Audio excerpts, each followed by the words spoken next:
3 ইঞ্চি মেপে নিব, ঠিক আছে? এই 3 ইঞ্চি পরিমাণ। তাহলে 3 ইঞ্চি নেওয়ার পরে এই ওয়ার স্টিপার, এটার নাম কি? ওয়ার স্টিপার দ্বারা এই জায়গায় আমরা সুন্দরভাবে কেটে নিব। এই যে মাথাটা আমরা প্রথমে, যেহেতু এটা একটা সিঙ্গেল, আমরা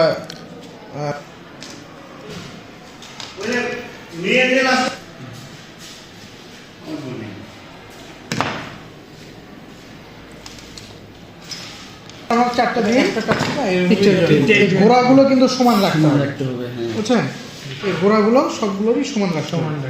এরপর একটু টেপ মেরে দেন ঘোড়ার দিকে, চারটা মাথা এভাবে সমান করে ধরে, মানে গোড়াগুলো সবগুলো এক সুন্দরভাবে ধরে তারপর হচ্ছে টেপ মারে। টেপ মারার কারণটা কি? যাতে গোড়াগুলো এলোমেলো না হয়, কথা বলছেন? এরপরে খেয়েগুলো সুন্দরভাবে একটু সোজা করে, হ্যাঁ আচ্ছা। এরপরে এভাবে খেয়েগুলো সোজা করার পরে আমরা করবো কি, গোড়ার দিকে ধরে এই যে এভাবে ধরে আস্তে করে ঘোরাবো, আস্তে করে কি এভাবে ঘোরাবো। ঘোরালে মানে ঘোরানোর ফলে একটা খেয়ে সুন্দরভাবে আরেকটা খেয়ে উপরে বসে যাবে। এরপরে কম্বিনেশন প্লেয়ার দ্বারা সুন্দরভাবে আমরা এইভাবে পেঁচাবো একটু।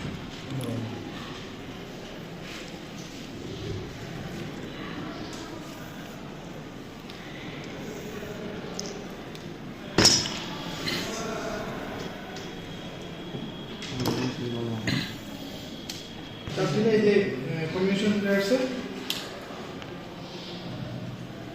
দাঁতগুলো বসে গিয়ে এটা নষ্ট হয়ে যাবে, বুঝছেন?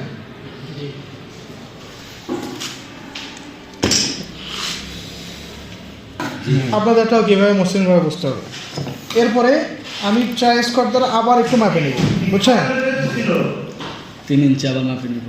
এটা ধরে এই যে 2.5 ইঞ্চি বরাবর রাখবো, বুঝছেন? কয় ইঞ্চি? 2.5 ইঞ্চি। আর এই হাফ ইঞ্চি আমরা কি করবো, কেটে দেব। কেন কেটে দিলাম এটা? এই মাথাটা এলোমেলো ভাবে ছিল না, মাথাটা এলোমেলো ভাবে থাকার কারণে আমরা হচ্ছে হাফ ইঞ্চি কেটে দিব।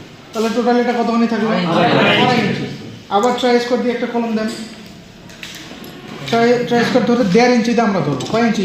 1.5 ইঞ্চি। এই একটা কলম দিয়ে 1.5 ইঞ্চি বরাবর ধরে সুন্দরভাবে আমরা এটা ভাঁজ করে দেবো, ঠিক আছে? এই যে একটা পিক্টোল জয়েন হয়ে গেল, কথা হচ্ছে।